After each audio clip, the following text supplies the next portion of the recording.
মানে মূল লক্ষ্য হলো আলী রিয়াজ সাহেবদের মূল লক্ষ্য হলো যে আমি যেটা করব, এটাই আমি যেটা বানিয়ে দিয়ে যাচ্ছি এইটাই চলবে আগামীতে।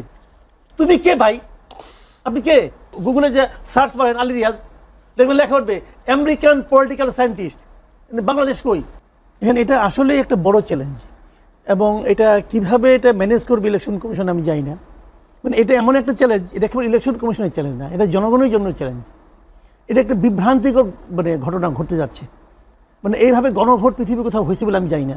এবং এরকম এতগুলি প্রশ্নের বিনিময়ে একটা গণভোট, আপনার হা বললে কী হবে, না বললে কী হবে, আপনি কিন্তু কোনো সমাধান করতে পারবেন। আমি একটা সিম্পল উদাহরণ দিই। এখানে 4টা প্রশ্ন, কিন্তু 4টা প্রশ্ন। আমি একটা প্রশ্ন গেলে প্রথম প্রশ্নটাই বলি। ক, নির্বাচনকালীন সময়ে তত্ত্বাবধায়ক সরকার, নির্বাচন কমিশন এবং অন্যান্য সাংবিধানিক প্রতিষ্ঠান জুলাই সনদে বর্ণিত প্রক্রিয়ার আলোকে গঠন করা হবে। আমি খালি এইটুকুই বলি আপনাকে, নির্বাচন কী কী গঠন করা হবে? তত্ত্বাবধায়ক সরকার হবে, হোক, কিন্তু আমার কোনো আলোচনা নাই। নির্বাচন কমিশন, এটা নিয়েও আমার কোনো আলোচনা নাই। এবং অন্যান্য সাংবিধানিক প্রতিষ্ঠান, এটা জুলাই সনদ আলোকে গঠন করা হবে। অন্যান্য সাংবিধানিক প্রতিষ্ঠান বলতে কী কী বুঝেন আপনি? সেটার মধ্যে ব্যাখ্যা করা আছে এখানে ভিতরে। সেগুলো হলো গিয়া, যেমন ধরেন দুর্নীতি কমিশন, পিএসসি, তারপরে আপনার অডিটর জেনারেল, এই ধরনের 5-6টা আছে। এই প্রত্যেকটাতে বিএনপির নোট অফ ডিসেন্ট দিছে, বিএনপি সহ আরো 3-4টা করে দল। নোট অফ ডিসেন্টের অর্থ কি? তার আপত্তি আছে, তো তারা এটা মানে না। কেন মানে না? লজিক্যাল কি লজিক্যাল না, সে আলোচনায় আমি পরে যাই। আমার বিবেচনায় তারা মনে করছে এটা ঠিক না, কারণ এগুলি প্রত্যেকটাতে গঠন করার জন্য যে 7 জনের কমিটি হবে, সেই কমিটিতে সরকারি দলের সদস্য হলো কম, 7 জনের মধ্যে কোথাও 2 জন, কোথাও 3 জন, আর বাদ বাকি বিরোধী দলের লোকজন থাকবে সেখানে। তো তারা রাজি হয়নি, তারা হিসাব করে দেখছে যে এমন একটা বিষয় যে দৌড় প্রতিযোগিতায় ফার্স্ট হলে পরে রৌপ্য পদক, সেকেন্ড হলে পরে স্বর্ণ পদক, তো তারা সেটা যাবে না, তাও বাদ দেন। এখন বিএনপির মধ্যে কি দিছে? নোট অফ ডিসেন্ট, মানে বিএনপিটা চায় না। কিন্তু আপনি যদি হাঁ দেন, যদি আপনি এটা বাকিগুলো বললাম না, বিএনপি তার অবস্থানের বিপক্ষে যাবে, তাহলে বিপক্ষে যাবে। তাহলে বিএনপির লোকজন কি করবে? আবার এখানে অনেকগুলি বিষয় আছে যেগুলো বিএনপি একমত, বিএনপি ওগুলো হ্যাঁ বলতে চায়, তাহলে বিএনপি কি করবে? না দিলে পরে যেগুলো সে হ্যাঁ বলতে চায় সেগুলো বলা হলো না। আবার যদি হ্যাঁ বলে যেগুলো সে না বলতে চায় বলা হলো না, তাহলে বিএনপির জন্য কি করবে? আপনি ধরেন আমি একজন বিএনপির সমর্থক, ধরা যাক, আমি ভাই কি করবো বুঝান তো আপনি আমারে, আমি কি করবো?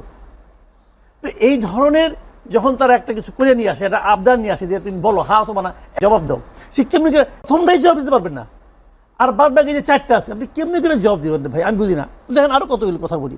এই দেশের সরকারি হিসাব অনুযায়ী এই মুহূর্তে দেশে স্বাক্ষর দিতে পারে 77.9% লোক।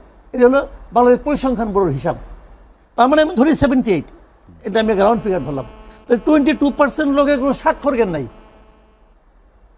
যারা স্বাক্ষর দিতে পারে তাদের মধ্যে একটা বড় অংশ খালি কোনো মতো নামটা লিখতে পারে, কিছু পড়তে পারে না। তো ধরলাম পড়তে পারে, তাহলে বাদ বাকি 22% লোক জানে না যে কিভাবে পড়তে হয়। তার জন্য এটা কি? এটা তো একটা রহস্য, এটা তো একটা ধাঁধা, এটা কি এমন জটিল ধাঁধা যে সারাদিন সে বুঝবে না কি লেখা আছে। এই জন্যই আমাদের মতো দেশে রাজনৈতিক যখন নির্বাচনটা হয় তখন সেখানে মার্কা থাকে, মার্কা থাকে এই জন্যই যে আমি আওয়ামী লীগ বিএনপি লেখা তো বুঝুম না, মার্কা দিয়ে। তো এইটার মধ্যে কেমনি করে বুঝবেন কি লেখা আছে, এটা আমি চাই কি চাই না? আপনি 22% লোককে কি হিসাবে বাইরে রাখবেন? তাদের মতামত দরকার নাই, সে অশিক্ষিত, সে কি সিদ্ধান্ত নিতে পারবে না? তার ছেলে তো হয়তো পিএসসি যাবে, তো সে বলতে পারবে না তার কি বলা উচিত। এখন এটার সমাধান কি ভাই? এইগুলি হলো কি জানেন, টোটাল জিনিসটা একটা জগা খিচুড়ি। আচ্ছা, তারপরে আরেকটা কথা বলেন, এই যে গণভোটের এখন যে একটা আয়োজন করছে, এই গণভোটের আদেশটা দিচ্ছে কে? রাষ্ট্রপতির অধ্যাদেশ। অধ্যাদেশ কখন আইনে পরিণত হবে? যখন নাকি নেক্সট পার্লামেন্ট এটাকে রেটিফাই করবে।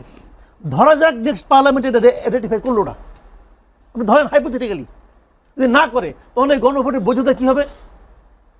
কি হবে? থাকবে না। এটা কিন্তু নারায়ণ ভয়। এটার উপরে ভিত্তি করে আপনি এত বড় একটা সিদ্ধান্ত নিচ্ছেন। দরকারটা কি ছিল? দরকারটা কি ছিল? আপনি মানে মূল লক্ষ্য হলো আলী রিয়াজ সাহেবদের মূল লক্ষ্য হলো যে আমি যেটা করব, এটাই আমি যেটা বানিয়ে দিয়ে যাচ্ছি এইটাই চলবে আগামীতে। তুমি কে ভাই? আপনি কে? আপনার তো 1 পাও এখানে আর 3 পাও এখানে, আপনি তো আমেরিকান, আপনি এখন যান, আপনি গুগলে যে সার্চ করেন আলী রিয়াজ, দেখবেন লেখা উঠবে আমেরিকান পলিটিক্যাল সায়েন্টিস্ট। বাংলাদেশ কই? মিশন নিয়ে আসছেন আপনারা, একটা মিশন নিয়ে আসছেন। তাকে তো আবার নিয়োগ দেওয়া হয়েছে। দেওয়া হবে তো, কারণ সে আমেরিকান। আমেরিকান দেখলে তো ইউনুসের মাথা খারাপ হয়ে যায়, যে আমেরিকান হয়েছে তার কিছুই বলা যাবে না, যা আসবে তাই। ভাগ্য ভালো যে উনি বলেন আমাকে প্রধান উপদেষ্টা বানান। এটা কি আর বলছে দেশে? এটা কি একটা সার্বভৌম দেশ? এসে কেউ কোনো কথাও কয় না। বিএনপি এক দল, কিছু বলে না। কি কারণে বলে না? বিএনপি কিছু বলে না, আপনার কি মনে হয় কেন বলে না? ওটা খুব সহজ হিসাব। বিএনপির হিসাব হলো কোনো মধ্যে খালি ফেব্রুয়ারিটা আসুক, তারপরে তো আমি রাজা। এরা কি করছে করুক, এগুলো কিচ্ছু রাখবে না, তো আমারই হবে। তো এই জন্য ওই যে দেখেন আপনি অনেক সময় ছোট ছোট বাচ্চারা আছে না, ধরেন আপনার আমার এক বাচ্চা ধরেন বয়স হলো মনে করেন 6 মাস 7 মাস, অথবা ধরেন আপনার 1 বছর, 1.5 বছর ধরে গুটি গুটি করে হাঁটে। টেবিলের মধ্যে বসে হঠাৎ করে দেখবেন আপনার খুব দামি একটা শোপিস অথবা একটা গ্লাস নিয়ে এমনি হাত দিয়ে ধরছে। আপনি দূরে দাঁড়িয়ে আছেন, আপনার কিন্তু মাথায় খারাপ, এটা ফালাই দিয়ে তো ভেঙে যাবো। খালি আর পাম্প পটে দিচ্ছেন, বাবা তুই কি চাস, এটা ফালাইস না। আব্বা এটা আমার কাছে দাও। বিএনপির ওই অবস্থা, সে সরকারকে এরকম ভয় পাইতেছে। যদি গ্লাস ফালাই দেয়, যদি নির্বাচন এখন হবে না, এই টেনশনে বিএনপির ঘুম হারাম। সরকার যা বলতেছে বিএনপি তাতেই রাজি। আচ্ছা ঠিক আছে, তাও রাজি, এটা চাই, ঠিক আছে তাও রাজি, বন্দর দিব তাও রাজি। আজকে দেখলাম যে তারেক রহমান আবার বিপ্লবী হয়ে গেছেন। যাক ভালো, বন্দর নিয়ে কথা বলেছেন জি। আজকে বন্দর নিয়ে কথা বলছে, অনেক কথা বলছে, কিন্তু ভালো লাগছে কথাগুলো আমার। কিন্তু আমার কথা অন্য জায়গাটা, যে আপনি এত যে ছাড় দিচ্ছেন, ছাড় দিয়ে ওরা পাচ্ছেনটা কি রে ভাই? আপনি তো খালি ক্ষমতায় যাওয়ার কথা ভাবতেছেন। এদেশের মানুষ কোথায় আপনার এই চিন্তার মধ্যে? বিএনপি জিনিস এই বিষয়টা বুঝতে পারছে না যে ফাইনালি তারা যেটা চাচ্ছে সেটা যদি না হয়। বুঝে না, যত পার্টি আছে এরা কি আমার আপনার কাছে কম বুঝে নাকি? তাহলে পলিটিক্স পার্টি করতো